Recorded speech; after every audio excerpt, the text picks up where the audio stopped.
দুনিয়া বড়ই স্বার্থপর।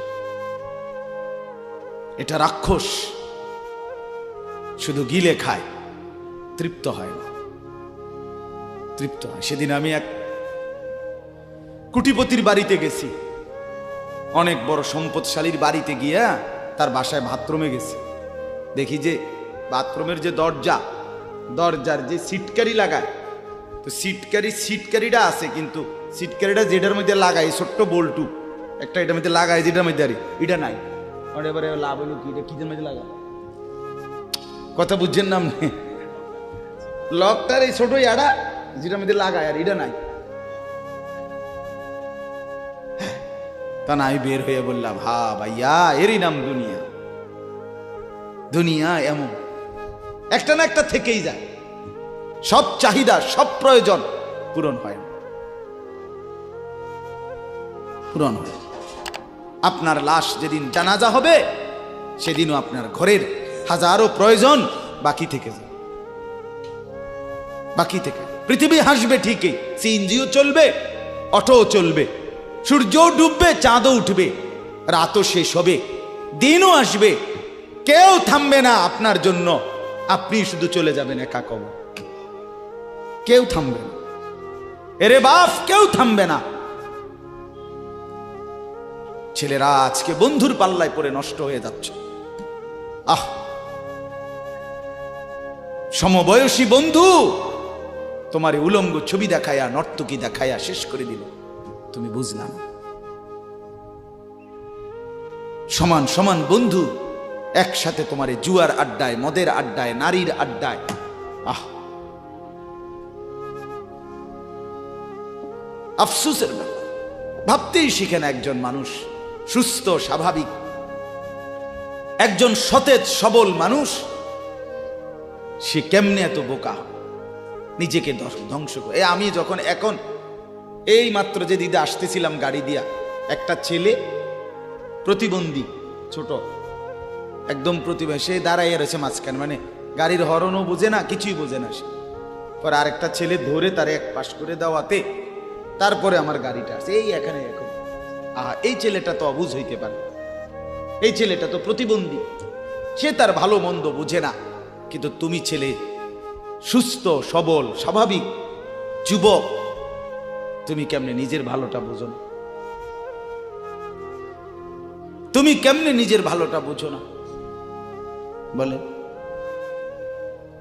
এত মানুষের জানাজা, কবরস্থান নাই এমন কোন এলাকা আছে বলেন? আপনাদের মহল্লায় কবরস্থান নাই?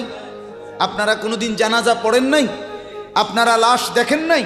তাহলে জলজ্জান্ত মানুষ আজকে কবরে।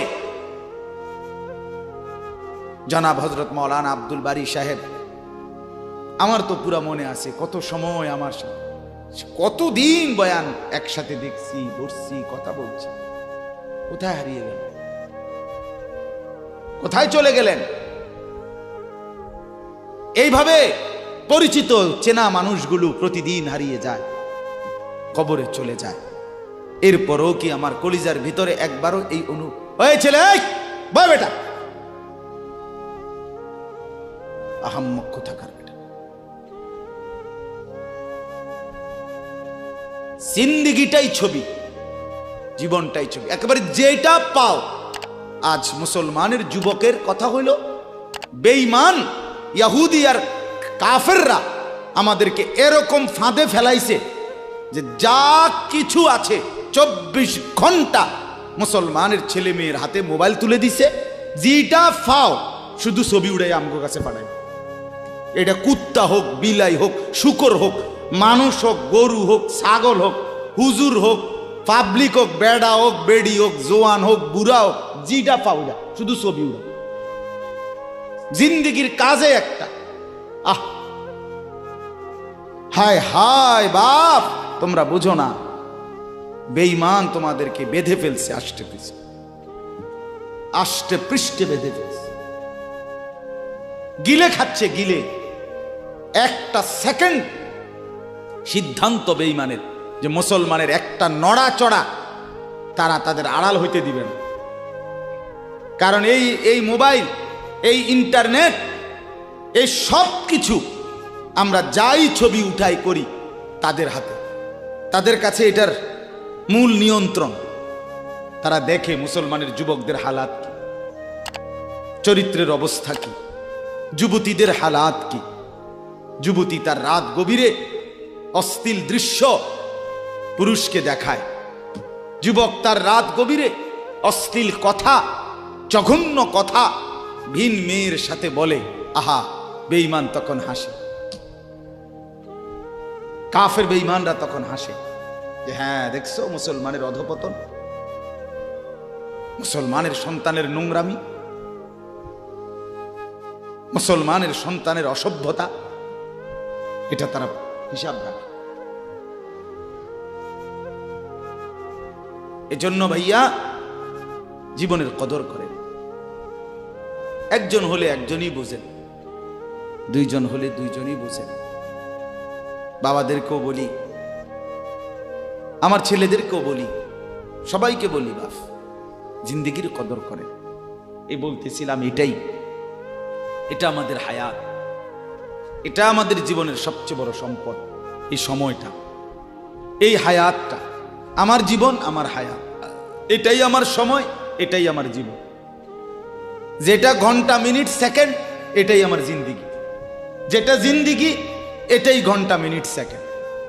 আমরা মরার আগে মানুষ বা অসুস্থ হইলে, অ্যাক্সিডেন্ট করলে, বুড়া হইলে মানুষে কয় না যে ভাই আমার আর সময় নেই, ঠিকই না বলে, আমার সময় শেষ, তার মানে হায়াত শেষ।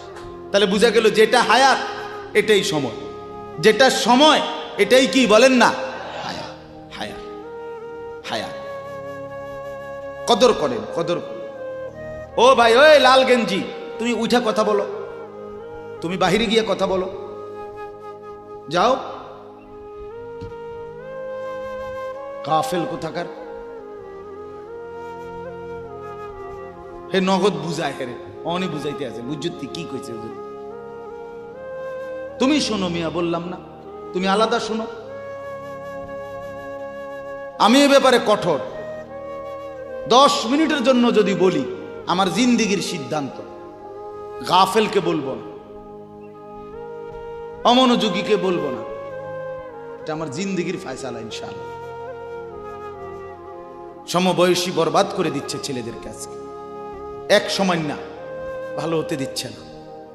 আহ, কোন মা বাপ তার সন্তানকে অসৎ করে গড়ে তোলে নাই। মা তার পেটের থেকে অসৎ সন্তান জন্ম দেয় নাই, পবিত্র সন্তান জন্ম দিয়েছিল। মায়ের বুকের পবিত্র দুধ খাওয়াইছিল, দুধ হালাল পবিত্র। মা পবিত্র এক সন্তান জন্ম দিছে। পরবর্তী এই সমাজ, এই সমবয়সী বন্ধু এই অশ্লীলতার বেহায়াপনার আড্ডা শেষ করে দিছে,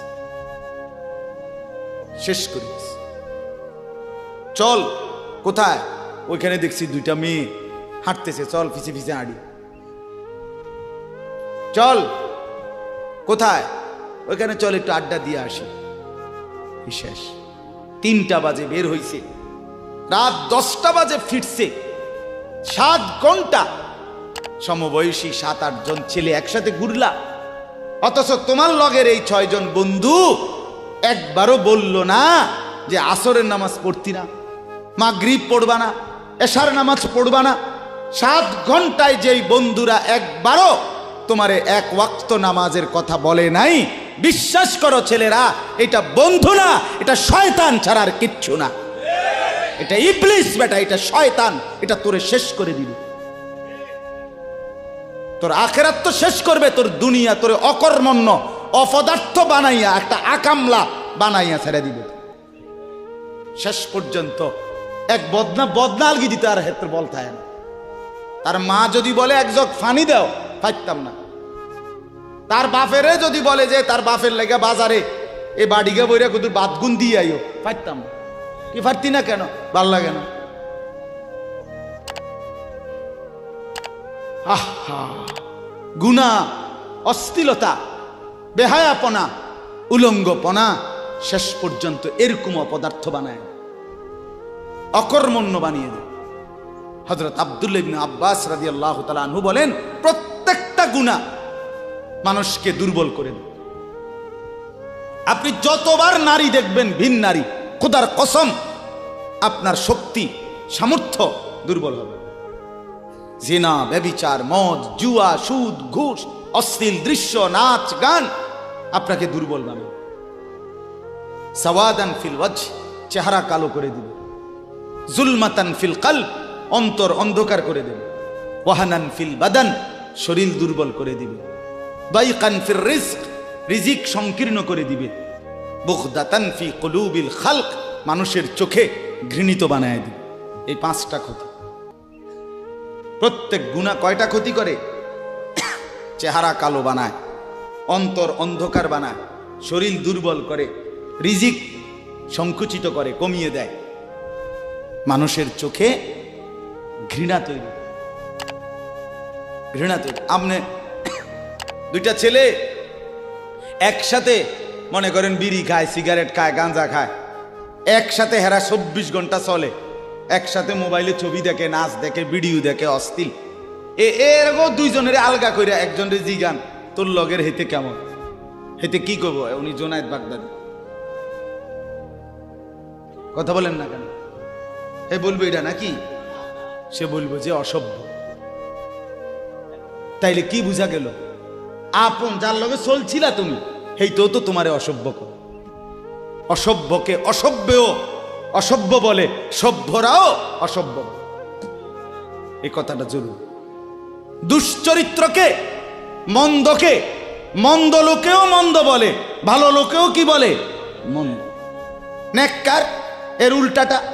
একটা লোক নামাজি, চরিত্রবান, দিনদার, আল্লাহর পথে চলে, ছেলেটা নামাজ পড়ে, যুবক, সমাজের যে কোনো কাউকে খারাপ, একার গাঁজাখোর, ফুট্টাখোর, বাবাখোরকে জিগান যে এই লোকটা কেমন, সে বলবে ভাই আমি খারাপ হইতে পারি, কিন্তু তবে হেতে ভালো। ঠিক কি না বলে?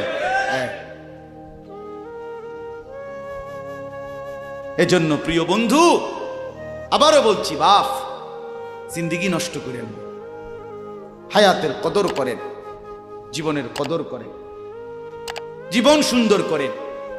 আপনার দিকে আপনি নজর দেন, আপনার দিকে। ছেলেদেরকে বলি, বাবা তুমি তোমার আপাদমস্তক দেখো, তোমার এই চুল মুসলমানের তো তুমি খেয়াল করো। গোটা পৃথিবীতে এই আজকে ছেলেদের, তোমাদের যাদের চুল বড় বড় এলোমেলো, এগুলো সবগুলো ইয়াহুদিদের চুল। আর এই ইয়াহুদির, এই জালেম ইসরায়েলের এই ইয়াহুদিরা বলছে গাজা, ফিলিস্তিনের মুসলমানের এরিয়াকে 24 ঘন্টার মধ্যে বলছে ছেড়ে দিতে। রক্তে ভাসায় ফেলতেছে মুসলমানের তাজা খুন। আজকে 75 বছর একটানা মুসলমানের রক্ত ঝরাচ্ছে ফিলিস্তিনে এই ইসরায়েলের ইয়াহুদিরা। এই সমস্ত চুলের কাটিং এগুলো ইয়াহুদিদের। বিশ্বাস, কসম, এটা তাদের ডিজাইন। কেন? তারা দাজ্জালের জন্য পৃথিবীকে সাজাইতেছে। হাদিসে আছে দাজ্জালের চুল হবে, নবীজি বলছে দাজ্জাল হবে যুবক এবং দাজ্জাল হবে এলোমেলো চুলওয়ালা। আল্লাহর নবীর হাদিস, কসম, বুখারী মুসলিমের হাদিস। এই জন্য দাজ্জালের চুল হবে আউলা ঝাউলা চুল, স্বাভাবিক চুল না। আজকে এই জন্য ইয়াহুদিরা দাজ্জালের চুলের ডিজাইন আমাদের সন্তানদের কাছে পরিচিত করে দিছে আগের থেকে। এজন্য আমি সবার কাছে অনুরোধ করলাম, বাবা প্রত্যেকেই আল্লাহর ওয়াস্তে নিজেকে নষ্ট করো। গুনার কথা বলার পরে তুমি গান শোনো, নাচ দেখো, অশ্লীল ছবি দেখো, এক ওয়াক্ত নামাজ পড়ো না, এরপরে যদি তোমারে কেউ বলার পরে তুমি হাসো, মনে করো তুমি প্রতিবন্ধী। এটা মনে রেখো। মানে তোমার গায়ে কিছুই হলো, লাগলো না, এটা কিছুই মনে হলো না। হায় হায়, আমি উলঙ্গ ছবি দেখি, একটা সেজদা দেই না, কোনোদিন 1 বৎসরে কোনোদিন আমি ফজরের নামাজ পড়ি নাই, এরপরে যদি কেউ বলার পরে তোমার মনে মুখে হাসি হয়, যে এতে হাসে, তো বুঝতে হবে এটা মানসিক সমস্যা। হ্যাঁ হ্যাঁ, এ প্রতিবন্ধী, এ মাতাল, অসুস্থ। আমি নিজে পাবনা, গত মাসে আমি পাবনা গেছিলাম। বিকাল বেলা আসরের নামাজের পরে পাবনা মানসিক হাসপাতাল, যেটা আমি নিজে দেখতে গেছি, আমার ওই এলাকার ওরা নিয়ে গেছে, এই বাংলাদেশের সবচেয়ে বড় মেন্টাল হসপিটাল যেটা, আমি মাগরিব পর্যন্ত পাবনা মানসিক হাসপাতাল ঘুরে ঘুরে দেখছি ভিতরে, অনেক ওয়ার্ডে গেছি। ছেলেদেরকে বলি, বাপ তোমরা শোনো আমার কথা, আল্লাহর কসম আমি নিজ চোখে দেখছি এই গত মাসে আসর থেকে মাগরিব অনেকগুলো ওয়ার্ড আমি ঘুরে দেখছি। এই যতগুলো ওয়ার্ডে পাগল আছে সবটিতে ভরা, কসম আমি নিজ চোখে দেখছি। 100 জনের মধ্যে 2 জনও বুড়া নাই, সব যুবক, সব যুবক। বিশ্বাস কর বাপ, আল্লাহর নাফরমানি করে জিন্দেগি তামাশা বানাইও না। নারী দেখতে দেখতে, অশ্লীল ছবি দেখতে দেখতে, মোবাইল টিপতে টিপতে, আল্লাহকে সেজদা না করতে করতে চোখ কোনখানে গেছে গিয়া দেখো। 2 পাশের সাফা কদ্দুর ভিতরে ঢুকছে দেখো। শুধু না চুলের বাড়ি মারো। পৃথিবীতে কোনো কালে, কোনো বইতে, কিতাবে, কোনো গবেষণায় যে চুল এটারে আলাদাভাবে খুব বেশি পেরেশানি করার বস্তু ছিল না। এটা হে মনে করে হে নিজের চুল নিজে বাইরে দেয়, এটার মধ্যে ডিজাইনের আরেকজনে যদি তোমার চুল ধরে টাইনতো তাহলে তো একটা কথা আছে, তোমার চুল তুমি বাড়ি দাও, এটার মধ্যে সুন্দরের কি আছে আবার? বেউকুফ, আহাম্মক। কেমন আহাম্মক আমি বুঝি না এটা। আল্লাহ আমাদেরকে বুঝ দান করেন। আমার বাপ 2টা আয়াত পড়ছি, আমি তর্জমা বলি। আল্লাহ তাআলা বলেন, ওয়াতলু মা উহিয়া ইলাইকা মিন কিতাবি রাব্বিক। হ্যাঁ, নবীজি সাল্লাল্লাহু আলাইহি সাল্লাম মানুষকে কালেমার দাওয়াত দিতেন, তো বিভিন্ন জন বিভিন্ন বুদ্ধি দিত। কথাটা ছোট্ট খেয়াল করেন। কইতো মোহাম্মদ এমনে কও, আরেকজনে কইতো হেমনে কও, আরেকজনে বলতো মোহাম্মদ এই সিস্টেমে কইতে হইব, আরেকজনে বলতো আগে নেতা করে মুসলমান বানাইতে হইব, আরেকজনে বলতো আরে এই সমস্ত গরিব শরীফ গোলাম কৃতদাস বেলাল খাব্বাব খুবাইব ইতার লইয়া ফইরা থাকলে হইবনি। বুদ্ধির শেষ নাই, বুঝেন নাই কথাটা? আল্লাহ তাআলা তখন বন্ধুকে বললেন, দোস্ত সব বাদ দেন, আমি যেটা বলি শুনেন। ওয়াতলু মা উহিয়া ইলাইকা মিন কিতাবে রাব্বিক। আপনার রব আল্লাহ আপনার উপরে প্রতিনিয়ত যেই কোরআন নাজিল করতেছে, আপনি সকলের সামনে সেই কোরআন তেলাওয়াত করেন, কোরআন পড়ে। ওই যে হাফেজ তানভীর কোরআনুল কারীম শুনাইছে, এটাই দাওয়াত, এটাই দাওয়াত। সে আর বাংলায় কি বলা দরকার? কিচ্ছু বলার দরকার নেই। এই কোরআনের তেলাওয়াত যে রব্বুল আলামিন আমাদেরকে দেখাই দিলেন। আমি আল্লাহ তাআলা এক অন্ধ, যে গোটা পৃথিবী দেখে না, তো এক অন্ধ মানুষের জবান দিয়ে যদি আমি আমার কোরআন এত সুন্দর করে উচ্চারণ করাইতে পারি, তাহলে তোমাদের যারা চোখওয়ালা আমার কোরআন দেখে দেখেও কোনোদিন পড়তে পারো না, তোমাদের হালাত কি হবে? কেমনে তোমরা আমি আল্লাহর সামনে দাঁড়াইবা? হাসরের ময়দানে রাসূলের সামনে কেমনে দাঁড়াইবা? খোদার কসম আরেকবার দুনিয়া থেকে ভাবতেন, ভাইবেন ভাইবেন। সুপারিশ, আচ্ছা। হাউজে কাউসারের পানি, আচ্ছা ঠিক আছে। এ বিড়ি খাইতে খাইতে, হ্যাঁ বিড়ি খাইতে খাইতে 60 বছর বয়স, এখনো বিড়ি সিগারেট খান।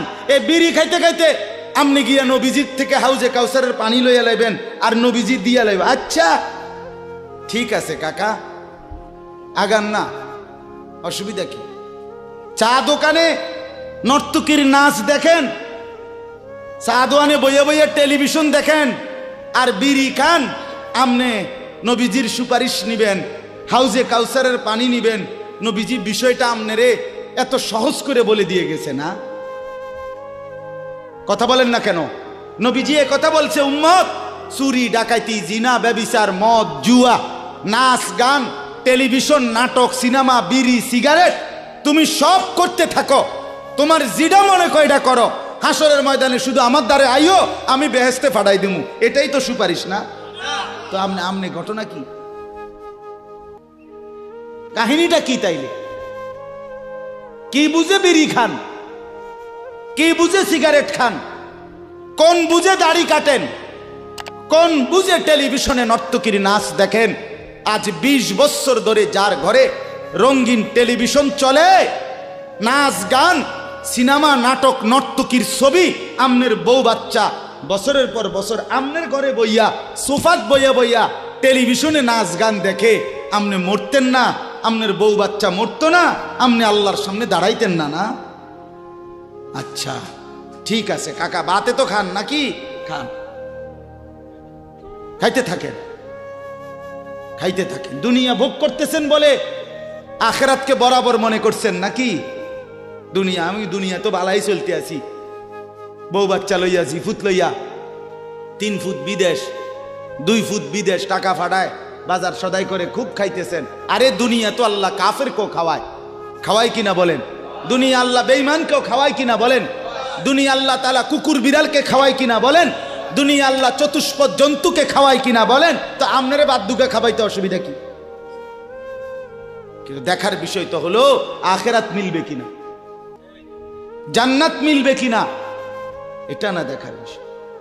আল্লাহ বলেন, বন্ধু ওয়াতলু মা উহিয়া ইলাইকা মিন কিতাবি রাব্বিক, আমি রবের পক্ষ থেকে যে কোরআন নাজিল হয়েছে আপনি সেটাই পড়েন, দিবানিশি পড়েন। দেখবেন বন্ধু, আপনার এই কোরআনের তেলাওয়াত শুনবে, এই তেলাওয়াত শুনেই আমার বান্দা আমার ফয়সালা অনুপাতে কালেমার ভিতরে, ঈমানের ভিতরে ঢুকতে থাকবে। লা মুবাদ্দিলা লিকালিমাতিহ, আল্লাহ বলেন আমার কথার এক বিন্দু নড়চড় হবে না। বন্ধু আমার, জগতের সবাই যদি কালেমা পড়ে তবুও কোরআন পড়েন, কেউ যদি কালেমা নাও পড়ে তবুও কোরআন পড়েন, তবুও কোরআনই তেলাওয়াত করেন। অন্য কোনো বুদ্ধি নাই, অন্য কোনো ফর্মুলা নাই, অন্য কোনো মাধ্যম নাই। আমি আল্লাহ আপনি বন্ধুকে মনোনীত করে আপনার উপরে কোরআন নাজিল করেছি, আপনি আমার কালাম পৃথিবীবাসীকে শুনান। যাকে যাকে ইমানদার হওয়া দরকার আমি আল্লাহ আপনার দলে ভিড়ায় দেব। সুবহানাল্লাহ। ওয়ালান তাজিদা মিন দুনিহি মুলতাহাদা, আল্লাহ বলে বন্ধু রাতে কিংবা দিনে, সকালে কিংবা দুপুরে, সুখে কিংবা দুঃখে, অভাব কিংবা প্রাচুর্যে, একাকী কিংবা প্রকাশ্যে, ঘরে কিংবা বাজারে, কোনো জায়গায় আমি আল্লাহকে ব্যতীত আর কাউকে কোথাও কোনো আশ্রয় পাবেন না। আছি শুধু আমি আল্লাহ। মোমেনের জন্য শুধু কে? কোন পৌঁছেগা हमें तेरे सवा, तू गनी है और हम है बेनवा। हकीमुल उम्मत मुजद्दिदुल मिल्लत हजरत मौलाना शाह अशरफ আলী থানভী রাহমাতুল্লাহ আলাইহি কথা বলছে, ওনার মুনাজাত এটা। তো উনি বলতেন মুনাজাতের মধ্যে, আল্লাহ কোন পৌঁছেগা हमें तेरे सवा, আপনাকে বাদ দিয়ে আমনারে ছাড়া আমগরে জিগায় কে? আমগরে জিগায় কে? কে আমগো খবর নিবে? কে মুসলমানের খবর নিবে?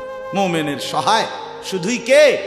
ওয়া আলাল্লাহি ফালিয়াতাওয়াক্কালিল মুমিনুন, আল্লাহ বলে মুমিনের উচিত কেবলই আল্লাহর উপরে ভরসা করা।